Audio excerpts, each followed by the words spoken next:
السلام علیکم۔ تصور کیجئے کہ میں آپ کو ایک جادوئی چراغ پکڑا دوں جس کی یہ خاصیت ہے کہ آپ کی زندگی پوری طرح بدل سکتا ہے، زندگی کی تمام چھوٹی بڑی پریشانیاں دور کر سکتا ہے، غموں کو مٹا سکتا ہے، دکھوں سے نجات دلا سکتا ہے، مشکلات کو آسان بنا سکتا ہے۔ مختصر یہ کہ جو آپ چاہو اور اگر وہ مناسب ہو تو حاصل ہو سکتا ہے۔ اس کے علاوہ اور بھی بہت کچھ۔ تو آپ کا کیا رد عمل ہوگا؟ یقیناً آپ کی خوشی و مسرت کا کوئی عالم نہ ہوگا اور آپ خوشی سے جھوم جھوم اٹھو گے، یہی نا؟ بالکل ٹھیک۔ تو کیا ہوگا اگر میں کہوں کہ استغفار کی مثال ایک جادوئی چراغ کی طرح ہے؟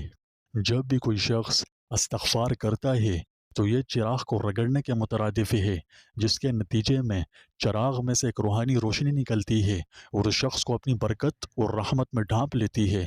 نور گناہوں کی تاریکیوں کو مٹاتا ہے اور اس کی جگہ ہدایت اور برکت کے نور سے روشن ہو جاتا ہے۔ یہ روحانی روشنی انسان کی ضروریات اور حاجات کو بھی پورا کرتی ہے اور اس کے لیے دنیا اور آخرت میں کامیابی اور ترقی کا ذریعہ بھی بنتی ہے۔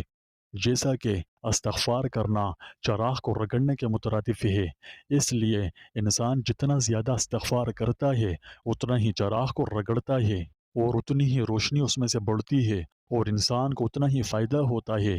چراغ کی روشنی کبھی ختم نہیں ہوتی اور یہ کبھی بھی اسے مایوس نہیں کرتا جو خلوص اور عاجزی سے استغفار کرتا ہے۔ جب کوئی استغفار کرتا ہے تو استغفار صرف غلطیوں اور گناہوں کو دور نہیں کرتا، بلکہ یہ زندگی کی ایک نئی شروعات کے لیے اس کے دل کو صاف کرتا ہے اور ترقی کی بلندیوں پر لے جاتا ہے۔ معزز ناظرین، استغفار اسلام کا ایک بہت اہم پہلو ہے۔ اللہ بڑا مہربان اور معاف کرنے والا ہے اور وہ سچے دل سے توبہ کرنے والوں کو معاف کرنا پسند کرتا ہے۔ قرآن مجید میں اللہ تعالیٰ فرماتا ہے، اے میرے بندوں جنہوں نے اپنی جانوں پر زیادتی کی ہے، اللہ کی رحمت سے مایوس نہ ہو، بے شک اللہ تعالیٰ تمام گناہوں کو بخش دیتا ہے، بے شک وہ بخشنے والا رحم کرنے والا ہے۔ استغفار ایک ایسا بابرکت عمل ہے جس کے فضائل و فوائد احادیث مبارکہ میں بکثرت بیان ہوئے ہیں۔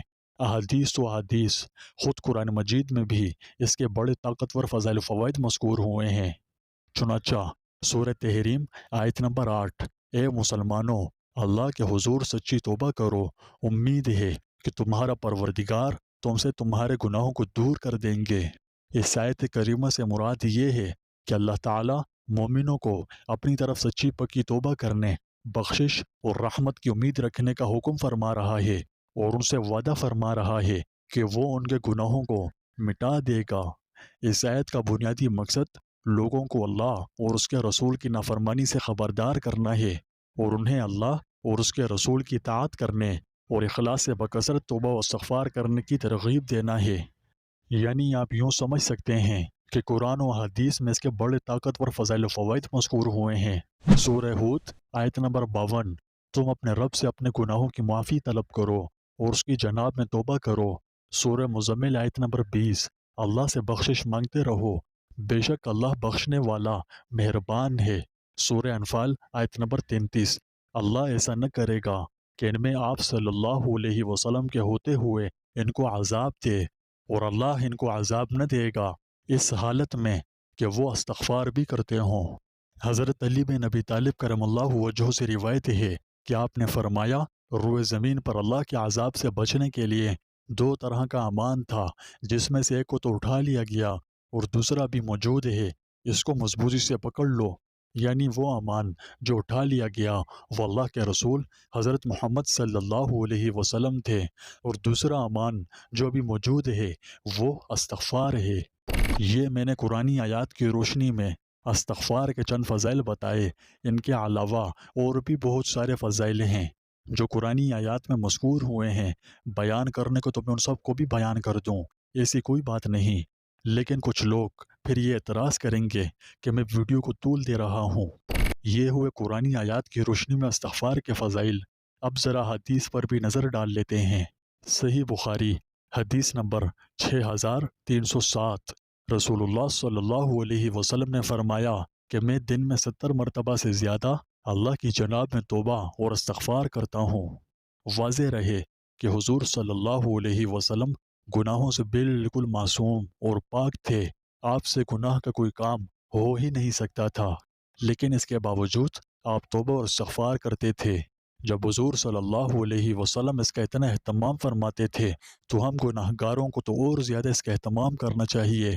مشکات شریف حدیث نمبر 2336، حضرت انس رضی اللہ تعالیٰ عنہ بیان کرتے ہیں کہ رسول اللہ صلی اللہ علیہ وسلم نے فرمایا کہ اللہ تعالیٰ کا یہ فرمان ہے، اے ابن آدم، جب تک تو مجھ سے دعا کرتا رہے گا اور مجھ سے بخشش کی امید رکھے گا تو میں تمہیں معاف کرتا رہوں گا، خواہ تمہارے گناہ کتنے ہی زیادہ کیوں نہ ہوں، اس کی مجھے کوئی پرواہ نہیں ہوگی۔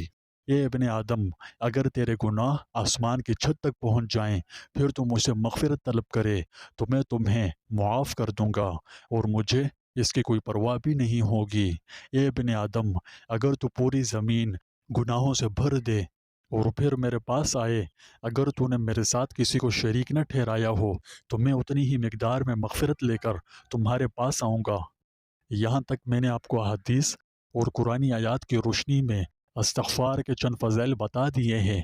ان کے علاوہ اور بھی بہت سارے فضائل ہیں جو حدیث مبارکہ میں بکثرت مذکور ہوئے ہیں، بیان کرنے کو تو میں ان سب کو بھی بیان کر دوں، مگر پھر بات وہی آ گئی۔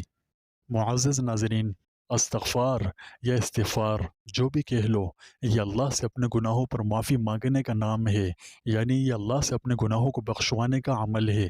یہ وہ دعا ہے جو ہم اس وقت کہتے ہیں جب ہم اللہ سے ہمارے گناہوں اور غلطیوں پر سچے دل کے ساتھ سے مراد گناہوں پر شرمندہ اور ندامت کے آنسو بہاتے ہوئے اور آئندہ کبھی اس گناہ کو نہ کرنے کا پختہ عہد کرتے ہوئے معافی مانگتے ہیں۔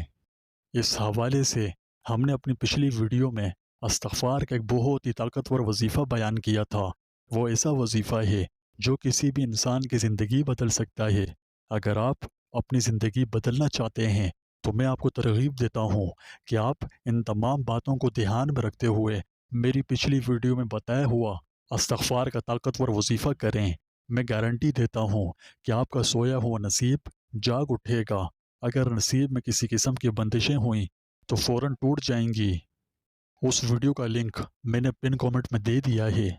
اگر اس ویڈیو کے حوالے سے آپ کے کوئی تاثرات یا قیمتی تجاویز ہوں تو بلا جھجک اس ویڈیو کے کامنٹ میں بیان کر سکتے ہیں، اور اگر آپ مجھ سے پرسنل طور پر بات کرنا چاہتے ہیں تو آپ مجھے انسٹاگرام پر فالو کر کے وہاں کر سکتے ہیں۔